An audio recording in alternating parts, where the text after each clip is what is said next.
Yun mga bossing, pag-uusapan nga pala natin ngayong araw na to kung ano ba daw dapat yung mauna, poste ba o yung asintada, kasi napakarami na po talaga nag-aaway-away nito kung saan ba daw mas matibay, yung poste ba daw yung mauna o yung asintada natin mga boss. At sa mga nagsasabi nga pala na hindi daw matibay pag poste daw yung inuna kaysa asintada mga bossing, ito lang po yung masasabi ko sa inyo. Subukan yung magtayo ng building na asintada yung uunahin nyo. Kunwari mga 4 na palapag lang mga bossing, asintada unahin nyo, wag po yung mga column natin tsaka yung biga kung saan po yung mas matibay. At sa mga nagsasabi nga pala na mas matibay pag inuna yung mga asintada kaysa dun sa column natin at tsaka sa mga beam, ito lang po yung masasabi ko sa inyo mga bossing.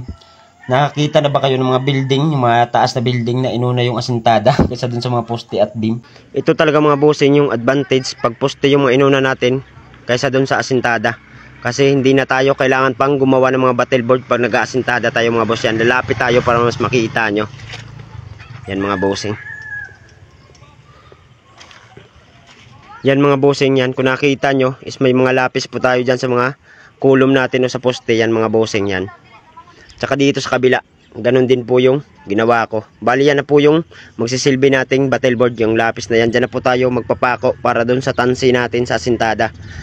Ito po yung advantage talaga pag kulong po yung inuna natin, kasi hindi na tayo gagawa pa ng battleboard natin mga bossing. Kaya ito mga boss, makakasiguro talaga kayo na nasa hulog talaga yung mga asintada natin, kasi hindi na po talaga gagalaw yung lapis na guhit natin na yan. Hindi katulad yung kahoy, pag inuna natin yung asintada mga boss kaysa dun sa kulom, is pag oras mga bossing, kunwari ngayon hinulugan natin yung battleboard natin na kahoy, tapos kinabukasan pag hinulugan natin yun ulit mga bossing, is wala na po sa hulog yung battleboard natin, kasi nga nabilad sa araw, wabaloktot po yung kahoy natin.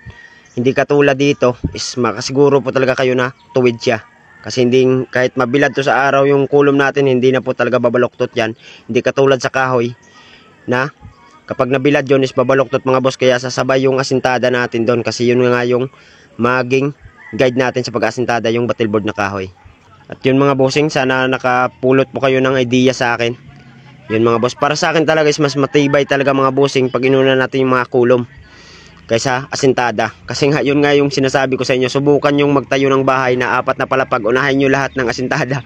Wag yung kulom at saka yung biga natin o yung beam. Subukan natin mga boss kung matibay ba. Thank you for watching mga bossing, follow and share.